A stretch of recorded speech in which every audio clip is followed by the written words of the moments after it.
नमस्कार, स्वागत है आप सभी का एक बार फिर से आनंदीबाई हरसेठ सरस्वती बालिका विद्या मंदिर इंटर कॉलेज जालौन की ऑनलाइन स्टडी एजुकेशन में मैं धर्मेंद्र कुमार सिंह राजा सर। आज यहाँ पर जो विषय है वो मैं पढ़ाऊँगा आपको विज्ञान, ठीक है।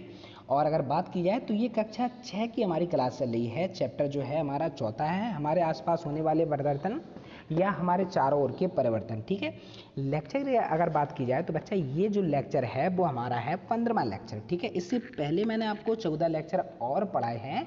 अगर आपने वो नहीं देखी है तो यूट्यूब चैनल पर मेरी प्लेलिस्ट तैयार है। तो लेक्चर 1 से लेकर लेक्चर 14 तक के सारे लेक्चर क्रमबद्ध तरीके से डले हुए हैं, ठीक है। आप उनको देख लीजिए, ठीक है बच्चा। ये मेरा YouTube चैनल है, अगर आपने अभी तक चैनल को सब्सक्राइब नहीं किया है तो कर लीजिए। इससे होगा क्या कि जब भी मैं कोई वीडियो अपलोड करूंगा तो उसकी नोटिफिकेशन आपके पास पहुंच जाया करेगी, ठीक है, जिससे आपकी कोई भी वीडियो जो है वो मिस नहीं होगी।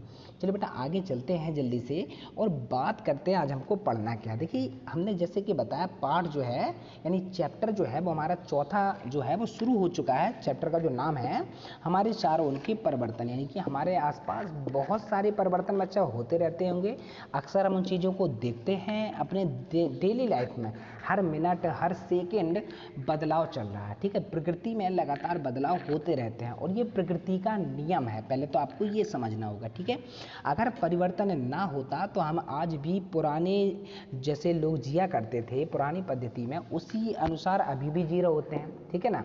तो विकास जो है वो निरंतर परिवर्तन से ही चलता है। तो ये प्रकृति का एक नियम है, इसलिए आप परेशान बिल्कुल ना हो, ठीक है। लगातार बहुत सारे चेंजमेंट बहुत सारे परिवर्तन हमें देखने को मिलते हैं, ठीक है। वो चाहे एक्सटर्नल भी हो सकते हैं और इंटरनल भी हो सकते हैं, कोई भी परिवर्तन हो सकते हैं। तो आज हम लोग देखिए बात करते हैं आज हमको पढ़ना क्या। सबसे पहले तो आपको ये जान देखो एक चीज़ और बच्चा, ये थ्योरी पोर्शन में आपको पढ़ा रहा हूँ, ठीक है। तो यहाँ पर ये आपको नोट नहीं करना है, ठीक है। आपको लेक्चर को बहुत अच्छे से समझना है, ठीक है ना। तो ये आपको लिखना नहीं होता है सब कुछ, ये सिर्फ समझाने के लिए बता रहा हूँ, क्योंकि क्वेश्चन आंसर तो मैं आपके बाद में कराता हूँ, सिर्फ आपको वही आपको नोट करना है। लेकिन हाँ लेक्चर देखिए यूट्यूब पर हैं, आप कभी भी बाद में अभी 2 दिन बाद 10 दिन बाद 1 महीने बाद जब भी चाहें आप दोबारा आप वीडियो को देख सकते हैं, ठीक है बच्चे। तो सबसे पहले हम ये समझते हैं कि परिवर्तन होते क्या हैं असल में, ठीक। तो वस्तुओं या पदार्थों के रूप में रंग आकार अवस्था तापमान संरचना स्थिति में होने वाले जो बदलाव होते हैं असल में उसी को बेटा हम लोग कहते हैं परिवर्तन। अब छोटी सी बात समझ लीजिए, ठीक है ना। परिवर्तन क्या है, मान लीजिए आपके घर में कोई गमला लगा हुआ है और आपने उसमें बीज बोए हैं या किसी पौधे को उसमें लगा दिया, तो वो होगा क्या, वो थोड़े समय बाद परिवर्तन जो है वो परिवर्तन होते होते बीज से पौधा निकलेगा, अंकुरित होगा, छोटा पौधा होगा, बड़ा होगा, फिर वो बहुत विशाल, अगर गमले में तो बहुत ज़्यादा विशाल नहीं होगा क्योंकि गमले में बहुत ज़्यादा विशाल पौधे नहीं लगाए जा सकते। हाँ अपनी प्रेजेंट टाइम की जो स्थिति होगी उससे कई ज़्यादा गुना वो बड़ा हो चुका होगा, ठीक है। आप अपने को ही देख लीजिए, आप छोटी क्लास में थे, है ना, LKG UKG, है ना, फिर फर्स्ट सेकेंड फोर्थ, तो इस क्रम में आपके जो बॉडी है ना, वो लगातार ग्रोथ कर रही है ना, लगातार हम लोग बड़े हो रहे हैं, ठीक है ना। तो ऐसे ही आप और भी बड़े होंगे जब आप आगे मतलब आप जैसे जैसे आपकी आयु बढ़ेगी तो ये परिवर्तन जो है, लेकिन आपको कभी नहीं लगा होगा कि आप बड़े हो रहे हैं। क्या आपको कभी लगता है कि एक दिन सोने के बाद, क्योंकि ये परिवर्तन जो है, देखिए परिवर्तन एक तो वो है कौन से जो हमें आसानी से 1 मिनट में दिखाई दीजिए। मान ली गिलास हमारे सामने रखा हुआ है और कोई आया उसमें टक्कर दी, गिलास हमारा टूट गया, तो ये तो भैया हमारे सामने होने वाला परिवर्तन है। तो ये कैसा है, तीव्र परिवर्तन, यानी कि बहुत जल्दी से होता है। गिलास जमीन पर गिरा और टूट गया, इसमें तो समय नहीं लगना है ना, तो ये आपके तीव्र परिवर्तन होगा। अब कुछ परिवर्तन भैया बहुत धीरे धीरे होते हैं, ठीक है ना, उन्हें हम नोटिस ही नहीं कर सकते हैं। पहली बात तो आप 24 घंटा किसी को देख नहीं सकते हैं, और आप देख भी सकते हैं तो जरूरी थोड़ा कि 24 घंटे में ही बड़ा हो। बात समझ में आ गया। तो ये सब चीज़ें आपको बच्चा याद रखनी है। तो परिवर्तन की परिभाषा की अगर बात करें तो वस्तुओं पदार्थों के रूप में, रंग में, आकार में, है ना, अवस्था में, संरचना में, तापमान में, स्थिति में जो भी बदलाव होते हैं बच्चा, वही असल में कहलाते हैं परिवर्तन, ठीक। आगे अगर बात करें तो यहाँ पर आप देखते हैं बदलाव जो चल रहा है, परिवर्तन चल रहा है। स्कूल्स की पोजीशन जो है, जैसे पहले आप क्या करते थे, मोबाइल की अगर हम बात करें तो बेटा मोबाइल जो है पहले कीपैड आए, ठीक है, पहले टेलीफोन चलता था, बदलाव हुआ, है ना, फिर कीपैड आए, उसके बाद और बदलाव हुआ, अच्छे कीपैड आए, फिर टच हुई, और आज तो आपको पता है कि आप तो पूरी दुनिया को मुट्ठी में लिए हुए हैं, ठीक है। आप विदेश में क्या हो रहा है, कहाँ क्या हो रहा है प्रेजेंट टाइम में, आप प्रत्येक दुनिया का कोना कोना आप यहीं से देख सकते हैं, ठीक है। मान लो आपने कश्मीर नहीं देखा, आपने डाला कि कश्मीर कैसा दिखाई देता है, पूरी कश्मीर की वीडियो आपको यहीं से ले लीजिए। हालांकि वो आनंद नहीं आएगा जो आपको प्रेजेंट में आता है जहाँ आप हो वहीं से, ठीक है। लेकिन हाँ, आपको बदलाव जरूर समझ में आ सकते हैं, ठीक है बच्चा। तो ये सारे बदलाव जो हैं वो लगातार हमारे जो प्रकृति है वो सारे बदलाव हमारे आसपास चलते रहते हैं, ठीक है। तो आज हमें उन्हीं के बारे में पढ़ना है, ठीक है। और वैसे भी लेक्चर का नाम, चैप्टर का नाम क्या है? हमारे चारों ओर परिवर्तन, यानी कि ऐसे परिवर्तन जो हमारे आसपास घटित होते रहते हैं, ठीक है, उनके बारे में हम यहाँ पर डिस्कस करेंगे बच्चा, ठीक है। जल्दी से चलते हैं। तो सबसे पहले तो अब परिवर्तन हमने जान लिया, यानी कि जो बदलाव होता है, चाहे वो संरचना में हो, चाहे वो रंग में हो, चाहे वो परिवर्तन में हो। मान लीजिए आपके घर जो है उसमें कलर कोई पुता हुआ है, ठीक है। दिवाली आई, आपको लगा ये कलर भाई हमारा अच्छा नहीं है, चलिए दूसरा कलर कीजिए पापा। तो पापा आए, पापा ने पूरा कलर ठेका दिया और नया कलर हमारा हो गया जो हमें अच्छा लगा था। ये क्या है? बदलाव, ठीक है ना, क्योंकि ये पहले कुछ और था, अब कुछ और है। तो इसी को बेटा हम लोग कहते हैं बदलाव, परिवर्तन, ठीक है। तो अब हमको समझना है कि बदलाव जो परिवर्तन है वो कितने प्रकार के होते हैं, ठीक है बच्चा। तो कई प्रकार के परिवर्तन हो सकते हैं। मोस्टली जो हमको इस सिलेबस में, यानी कि इस स्टैंडर्ड में जो हमको पढ़ना है उनके बारे में हम लोग डिस्कस करते हैं, ठीक है बच्चा। तो सबसे पहले तो आपका मंद और तीव्र परिवर्तन है। मंद परिवर्तन, तीव्र मंद का मतलब स्लो, है ना, जो बहुत धीरे धीरे होते हैं, और कुछ परिवर्तन तुरंत हो जाते हैं, जैसे कि हमने कांच का उदाहरण दिया, आपको दिया ना। तो ये परिवर्तन बेटा आपके कहलाते हैं, क्या कहलाते हैं? है ना, तीव्र परिवर्तन। जैसे दूध में दही आपने मिलाया, ठीक है, या उसमें खटाई डाल दी, तो उसमें होता क्या है? बस आपको लेक्चर को बहुत अच्छे से सुनना है, ठीक है। आपको सारी चीज़ें जो हैं वो क्लियर कर दूंगा मैं, और जो भी कोशिश पूरी करता हूँ कि मैं आपको सरल भाषा में बहुत अच्छे से चीज़ों को समझा सकूँ, ठीक है बच्चा। तो बस आपको लीड लगा लेनी है और मोबाइल को सामने रख लेना है, बस आपको लेक्चर को सुनना है कि मैं क्या कह रहा हूँ, ठीक है। तो इन दोनों क्रियाओं में जब आप देखते हैं बेटा, तो जैसे आप क्या करते हैं, आप मान लो शरबत बना रहे हैं, तो आपने लाया, आपने चीनी घोली, ठीक है ना, और उसमें आपने क्या किया? चीनी में नींबू डाला, या जो भी आप जैसी शिकंजी जो भी बना रहे हैं, तुरंत उसमें परिवर्तन हुआ और आप खा गए। अब मान लीजिए आप दूध से दही का निर्माण कर रहे हैं, तो आप उसमें खटाई भी मिलाएंगे तो हाल के हाल दही नहीं बनेगा, अगली सुबह आपको दही प्राप्त हो जाएगा, ठीक। दूध में नींबू के रस डालने से, है ना, जो दूध है वो फट जाता है। जैसे आप दूध को उबाल रहे हैं, उसमें आप खटाई डाल दें, दूध फट जाएगा, ठीक है। तो सीधी बात भाषा में आप समझ लो एक पॉइंट, क्या कि ऐसे परिवर्तन जिनमें ज़्यादा समय लगता है, टाइम जो है वो ज़्यादा लगता है, उनको बेटा हम लोग कहते हैं मंद या धीमी गति से होने वाले परिवर्तन। समझ में आ रहा है? क्लियर हो गई ना भाई? जैसे दूध का बनना है, पौधे का बड़ा होना है, विकसित होना है, तो ये बेटा बहुत धीरे धीरे होते हैं, ठीक है। तो जैसे आपकी लंबाई का या आपकी आयु का बढ़ना है, तो ये धीरे धीरे होते हैं ना। एक दिन में तो आप लंबे हो नहीं जाएंगे, आप बड़े हो नहीं जाएंगे, उसके लिए बेटा बहुत सारा टाइम चाहिए होता है, ठीक है। तो ऐसे परिवर्तन बेटा कहलाते हैं मंद परिवर्तन, बहुत धीमी गति से होते हैं ये परिवर्तन, ठीक है। अब मान लीजिए कि ऐसे परिवर्तन जो तुरंत हो जाते हैं, तेजी से हो जाते हैं, है ना, ऐसे परिवर्तन को बच्चा हम लोग कहते हैं तीव्र परिवर्तन। तीव्र का मतलब क्या होता है? जल्दी होने वाले परिवर्तन, ठीक है। जैसे आपने क्या किया कि जल में नील डाल दी, नील मतलब जानते हो ना, जो हम लोग नीला नीला कलर होता है, वाइट जो आपके कपड़े होते हैं उनमें हल्का नील लगाई जाती है ताकि चमक मारे वो, ठीक है। तो वो हो गया, ठीक है। आपने मान लीजिए माचिस को जलाते हैं, आपने रगड़ा, है ना, माचिस को, तो होता क्या है कि माचिस जो होती है वो जल जाती है। तो ये कैसा हुआ? इसमें टाइम लगा? बिल्कुल टाइम नहीं, आपने घिसा तुरंत चल गई, ठीक है। गुब्बारे का फूटना, आपने गुब्बारा फुलाया, उसमें सुई चुभा दी, क्या हो गया? आपका गुब्बारा फूट गया। तो ये कैसे परिवर्तन है, हमें ये बताओ। तो ये सारे परिवर्तन जो है बच्चा वो आपके तीव्र हैं। अब हम आपसे कहेंगे नाखूनों का बढ़ना है, तो क्या जल्दी हो जाते हैं? तो आप कहेंगे नहीं सर, टाइम लगता है। हम अगर आज इस संडे को काटते हैं तो अगले संडे को थोड़े बहुत आ पाते हैं हमारे, ठीक है ना। तो ये सारी चीज़ें जो हैं, जैसे जंग लगना है, आपने देखा होगा लोहे के गेट आपके यहाँ लगे होंगे, तो काफ़ी जो नए गेट होंगे उनमें कुछ नहीं होता है, एक दो बारिश के बाद उसमें हल्की हल्की जंग लगती है। तो ये बेटा कैसे परिवर्तन है? ये जो है वो धीमी गति से होने वाले परिवर्तन है। तो सीधी भाषा में आपको इतना समझना है, जो परिवर्तन बेटा जल्दी हो जाते हैं वो आपके कहलाते हैं तीव्र परिवर्तन, और ऐसे परिवर्तन जिनमें बहुत सारा समय लगता है, ऐसे परिवर्तन को बच्चा हम लोग कहते हैं मंद परिवर्तन। सीधी समझ में आ गई बात आपको? चलिए बच्चा हम लोग आगे पढ़ते हैं कि आज के क्या पढ़ना है। अब जैसे यहाँ पर कुछ चीज़ें दे रहा है, क्या दे रहा है? परिवर्तन का नाम आपको देना है, ये आपका होमवर्क ही होगा, ठीक है। मैं बताऊंगा नहीं कि ये परिवर्तन आपका कैसा होगा, मंद होगा या तीव्र होगा, ठीक है। जैसे हम अगर बात करें बर्फ़ का पिघलना, तो तुरंत बर्फ़ पिघलती है या टाइम लगता है, तो ये आपको लिखना है इसमें, ठीक है। और इसका जो आंसर है मैं अगली एक्सरसाइज, मतलब अगला जो टॉपिक होगा यानी कि कल का, उसमें मैं आपको समझाऊंगा, ठीक है। दूध से दही का बनना है, ठीक है, कैसा परिवर्तन है, मंद है या तीव्र, वो आपको फिल करके रखना है। कल मैं आपको इसी टाइम पर बेटा, या इससे पहले भी समय जब भी ही आपको मॉर्निंग में ही आपको समझा दूंगा, ठीक है।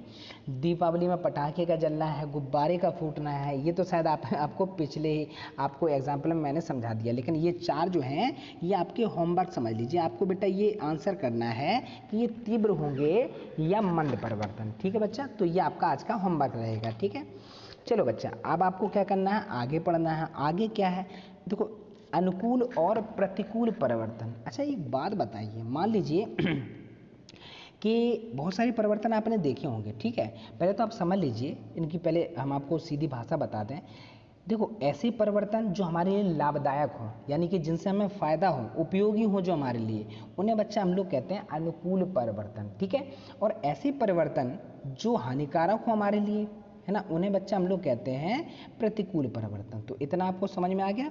ऐसे परिवर्तन जो लाभदायक होते हैं वो बच्चा आपके कहलाते हैं अनुकूल परिवर्तन, और ऐसे परिवर्तन जो हमारे लिए क्या होते हैं, हानिकारक होते हैं, असल में बेटा उनको कहा जाता है प्रतिकूल परिवर्तन। समझ में आ गया बच्चा, आपको बात क्लियर होगी ना बात हमारी, ठीक। अब यहाँ पर थोड़े बात करते हैं, जैसे खाना का पकाना हो गया, ठीक है, आम का पकना है, केले का पकना है, ठीक है, दूध से दही, है ना, दूध से पनीर का बनना है। तो ये सारे परिवर्तन कैसे, हमें ये बताओ। आप कहेंगे ये तो बहुत अच्छी बात है, खाना पक गया हम उसको खा सकते हैं, आम पक गया हम उसको खा सकते हैं, केला पक गया उसको खा सकते हैं, परिवर्तन वो हुआ ना, कच्चे से वो पका, ठीक है। दूध से दही बना हम उसको भी खा लेते हैं सर, हम दूध से पनीर जो बनती है हम उसको भी खाते हैं, यानी कि ये तो अच्छे हैं, ठीक है, इसमें कोई खराबी है क्या, बिल्कुल नहीं है ना। अगर हम बात करें रोटी में फफूंद लगना, रोटी आप 1-2 दिन रखे रहें, उसमें ख़राब हो गई, उसमें फफूंद टाइप की लग जाती है, तो ये तो ख़राब परिवर्तन है। दूध का फट गया, है ना, दूध फट गया, ख़राब हो गया, थलक गया, अब उसको हम पी नहीं पा रहे, तो ये भी ख़राब है। अब लोहा आप नया गेट लेके आए, उसमें जंग लग गई, तो क्या अच्छा परिवर्तन है? आप कहेंगे बिल्कुल नहीं सर, हमारा तो नुकसान हो गया, हमको दूसरा गेट लगवाना पड़ेगा, ठीक है ना। तो ऐसे परिवर्तन भाई आपके जो होते हैं, लोहे पर जंग लगना, ये अनुपयोगी होते हैं। तो सीधी भाषा में बात की जाए, अनुकूल कौन से परिवर्तन होते हैं, ऐसे परिवर्तन जो हमारे लिए उपयोगी हैं, लाभदायक हैं, उन्हें बच्चा हम लोग कहते हैं अनुकूल परिवर्तन। और ऐसे परिवर्तन जिन्हें हमारे लिए हानिकारक हैं, अनुपयोगी हैं, यानी कि इनका कोई यूज नहीं है, कोई मतलब नहीं है, वो हमारे लिए नुकसान पहुंचा रहे हैं हमको, तो ऐसे परिवर्तन को बेटा हम लोग कहते हैं प्रतिकूल परिवर्तन, ठीक है ना। चलो बच्चा आगे पढ़ते हैं कि आज हमको क्या पढ़ना है। अब हम लोग बात करते हैं नियमित और अनियमित परिवर्तन। तो नियमित क्या होते हैं बेटा, ऐसे परिवर्तन, है ना, जिनका समय निश्चित हो, क्या हो, समय जो है वो निश्चित हो, उनको हम लोग कहते हैं नियमित। जैसे आप अगर बात करें, डेली सुबह होती है, शाम होती है, रात होती है, दिन होता है, तो ये तो हम लोग जानते हैं और समय से ही होता है ना। कभी कभी क्या होता है कि समय जल्दी दिन बड़ा होता है, कभी रात बड़ा होता है, वो तो पृथ्वी की गतियाँ और जो सौरमंडल की गतियाँ होती हैं उसके कारण होता है, ठीक है ना। तो ये तो भाई हमको पता है, लेकिन नियमित तो होता है ना। मान लीजिए हम आपसे कहें कि सर्दियों के बाद क्या आती हैं, है ना, बोले सर गर्मी आती है, बरसात आती है, तो ये मौसम परिवर्तन जो है कैसा है, नियमित है। रात दिन का होना, है ना, ये भी नियमित है। अब कुछ ऐसे भी परिवर्तन होते हैं, जैसे अगर हम बात करें वर्षा का होना, तो क्या ये पता है कि होगी ही, हाँ, वो बात अलग है कि बरसात का मौसम चल रहा है, तो चांसेस ज़्यादा होते हैं कि बारिश होती है इस मौसम में, लेकिन हम ये तो नहीं कह सकते ना कि आज ही होगी, ठीक है। आंधी आ रही है तो क्या आप बता सकते हैं कि ये कब आएगी, बिल्कुल नहीं बता सकते हैं। तूफान आता है तो क्या आप बता सकते हैं कि ये कब होता है। बाढ़ का आना, सूखा पड़ जाना, भूकंप का आ जाना, सुनामी का आना, ज्वालामुखी का फूटना, भाई ये आपके अनियमित परिवर्तन है, यानी कि इनकी समय जो है वो निश्चित नहीं है कि ये कब होते हैं। ये जो परिवर्तन मैंने आपको यहाँ पर बताए हैं, इनका कोई टाइम फिक्स नहीं है कि ये इसी टाइम पर होंगे, ये कभी भी हो सकते हैं, इसलिए बच्चे इनको कहते हैं अनियमित परिवर्तन। और ऐसे परिवर्तन जो समय से होते हैं, उनका समय निश्चित है, उनको बच्चा हम लोग कहते हैं क्या, नियमित परिवर्तन। समझ में आ गया, जो समय से हो, है ना, उनको हम लोग कहते हैं नियमित परिवर्तन। जो समय के साथ ना हो, कभी भी हो, घटित हो जाए, उनको बच्चा हम लोग कहते हैं अनियमित परिवर्तन, ठीक है बच्चा। जो कि यहाँ पर मैंने यहाँ पर नोट करके दिया आपको कि निश्चित समय पर लगातार होने जो परिवर्तन होते हैं, होते रहते हैं, उन्हीं को बेटा हम लोग कहते हैं क्या, नियमित परिवर्तन। और जो अनिश्चित समय में होते हैं, यानी कि इनका टाइम निश्चित ना हो, फिक्स ना हो, ऐसे परिवर्तन को बच्चा हम लोग कहते हैं अनियमित परिवर्तन, ठीक है ना। चलो बच्चा आगे बढ़ते हैं हम लोग। अब हमारा होता है प्रत्यावर्तित और अप्रत्यावर्तित परिवर्तन। एक इसको हम लोग दूसरा नाम ये भी कह सकते हैं कि उत्क्रमणीय और अनुत्क्रमणीय परिवर्तन, ठीक है। अच्छा एक बात बताइए, आप एक गुब्बारा को लेते हैं, किसको लेते हैं, गुब्बारे को लेते हैं, और आप उसको सावधानी पूर्वक फुलाते हैं। सावधानी का मतलब ये है कि वो फटे ना, ठीक है। अब ये नहीं है फुलाते ही चले जा रहे, फुलाते ही चले जा रहे, वो तो फट ही जाएगा, ठीक है, तो फटे ना। आप देखेंगे कि गुब्बारा जो होता है वो बड़ा हो जाता है, ठीक। अब उसकी हवा निकाल दो, ठीक है ना, वो जैसा गुब्बारा हमने लिया था वैसे ही हो जाता है, छोटा लिया था छोटा हो जाता है, ठीक है। तो गुब्बारे का फूलना जो है, इसमें परिवर्तन तो हुआ फूलने पर, है ना, लेकिन जब उसको हमने हवा निकाल दी तो वो पहले के जैसा हो गया। तो शायद आपको बात समझ में आ रही होगी। भाई ऐसी बात है कि मान लीजिए आप किसी परिवर्तन को करते हैं, ठीक है, और आप जब वही चीज़ पुनः दोहराते हैं तो परिवर्तन जो है, जैसा पदार्थ आपका था, जैसा आपने लिया था वैसा ही हो गया। तो भैया ये परिवर्तन आपके होते हैं उत्क्रमणीय, या ना कहते हैं प्रत्यावर्तित परिवर्तन, जिन्हें उनकी पुनः स्थिति में लाया जा सकता है। समझ में आ रही? ठीक है, यहाँ पर भाषा लिखी है। प्रत्यावर्तित क्या है, जैसे रबड़ बैंड है, आप स्प्रिंग को तानते हैं, तान दिया आपने स्प्रिंग को, स्प्रिंग को जब आप तानते हैं बच्चा, तो तानने के बाद जब उसको छोड़ देते हैं तो जैसा स्प्रिंग था वैसे ही हो जाता है। हो जाता है कि नहीं हो जाता है? मान लीजिए झूला झूल रहे हैं, तो आपको स्थिर अवस्था में झूला जहाँ है, आपने उसको झूला झूला, वो अपनी अवस्था बदलेगा, आगे पीछे होगा, और उसके बाद जब उसको छोड़ देंगे तो पुनः जैसा था वैसा हो जाएगा। तो भैया ऐसे जो परिवर्तन होते हैं, जो पुनः जैसे थे अपनी प्रारंभिक स्थिति में आ जाते हैं, ऐसे परिवर्तन को बच्चा हम लोग कहते हैं प्रत्यावर्तित परिवर्तन, ठीक है ना। और ऐसे परिवर्तन जो अपनी स्थिति में पुनः नहीं आ पाते हैं बच्चा, वो आपके क्या कहलाते हैं? अप्रत्यावर्तित या अनुत्क्रमणीय परिवर्तन, ठीक है ना। जैसे यहाँ पर मैंने आपको दिया है कैसे परिवर्तन, जैसे दूध से दही एक बार बन गया, तो क्या दही से दूध आप बना सकते हैं? नहीं ना। तो इसका मतलब ये परिवर्तन बच्चा कैसे होंगे? अप्रत्यावर्तित परिवर्तन। मोमबत्ती एक बार जल गई तो क्या फिर मोमबत्ती बचेगी? नहीं बचेगी ना, मोमबत्ती तो जल के खत्म होगी हमारी। तो क्या फिर उससे मोमबत्ती बनाई जा सकती है? आप कहेंगे बिल्कुल नहीं। देखो, मोमबत्ती का जलना एक बात अलग है और मोमबत्ती का पिघलना एक बात अलग है। अगर पिघलती है मोमबत्ती तो उसको बेटा हम लोग पुनः उसको मोमबत्ती बना सकते हैं, ठीक है। लेकिन अगर वो कहीं जल के ख़त्म हो जाती है तो फिर उसको हम लोग पुनः प्राप्त नहीं कर सकते हैं, ठीक है बेटा। धूप बत्ती का जलना, अगरबत्ती जलाते हो तो क्या पुनः अगरबत्ती एक बार जल जाती है तो वापस आ जाती हैं?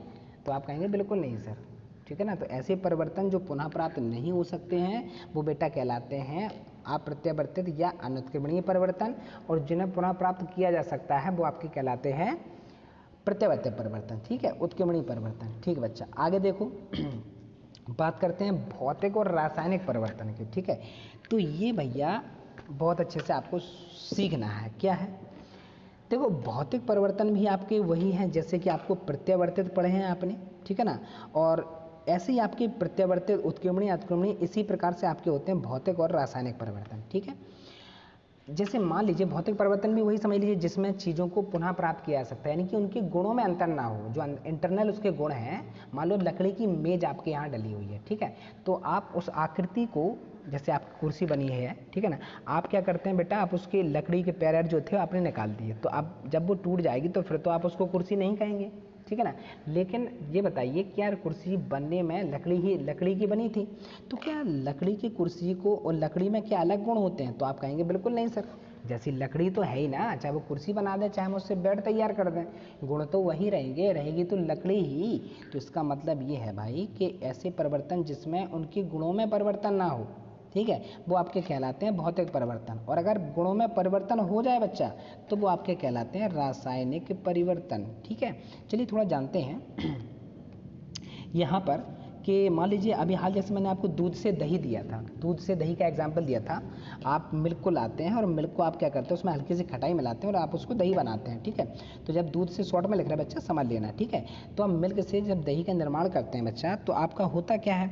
तो हमें एक बताइए, क्या दूध जो है आप दही से दूध को बना सकते हैं? तो आप कहेंगे बिल्कुल नहीं सर, एक बार अगर दही बन गया तो हम उससे दूध प्राप्त नहीं कर सकते हैं। अब हमें ये बताओ, क्या दूध के गुण और जो दही के गुण हैं समान है? तो आप कहेंगे सर बिल्कुल नहीं, दोनों में बहुत अंतर होता है ना। तो सीधी बात है कि परिवर्तन वे जिन्हें पुनः प्राप्त किया जा सकता है और जिनकी जो गुण होते हैं उनमें कोई परिवर्तन ना हो, वो तो आपके कहलाते हैं बच्चा भौतिक, और जिनमें उनके गुण ही बदल जाएं वो आपके क्या कहलाते हैं? रासायनिक परिवर्तन। समझ में आ रहा है ना आपको? ऐसे परिवर्तन जिसमें पदार्थ के गुण ना बदलें, है ना, तो वो आपके कहलाते हैं भौतिक परिवर्तन। और जिनमें पदार्थ के गुण बदल जाएं और कोई नई चीज बन जाए, नई चीज तैयार हो जाए, तो बच्चा वो आपके कहलाते हैं रासायनिक परिवर्तन। समझ में आ गया आपको? क्लियर हो गई ना हमारी बात? तो सीधी भाषा में आप समझ लीजिए, भौतिक परिवर्तन में कोई नई चीज नहीं बनती है, वही रहती है, उसके गुण भी वही रहते हैं। लेकिन रासायनिक परिवर्तन में किसी नई चीज का निर्माण होता है जिसके गुण पहले वाली चीज से बिल्कुल अलग होते हैं, ठीक है बच्चा। तो यहाँ पर आपको आज के लिए बस इतना ही हम लोग पढ़ेंगे, भौतिक और रासायनिक परिवर्तन। अगले लेक्चर में आपको और भी परिवर्तन के बारे में बताऊंगा, ठीक है। और अगर वीडियो बच्चा आपको पसंद आती है तो वीडियो को लाइक ज़रूर करें, ठीक है। और हाँ, आप बस चीज़ों को पढ़ते रहिए अच्छे से, प्रयास पूरा किया जा रहा है कि आपको बहुत अच्छे से घर बैठे पढ़ाया जा सके, ठीक है बेटा। धन्यवाद और सुरक्षित रहिए, घर पर ही रहिए।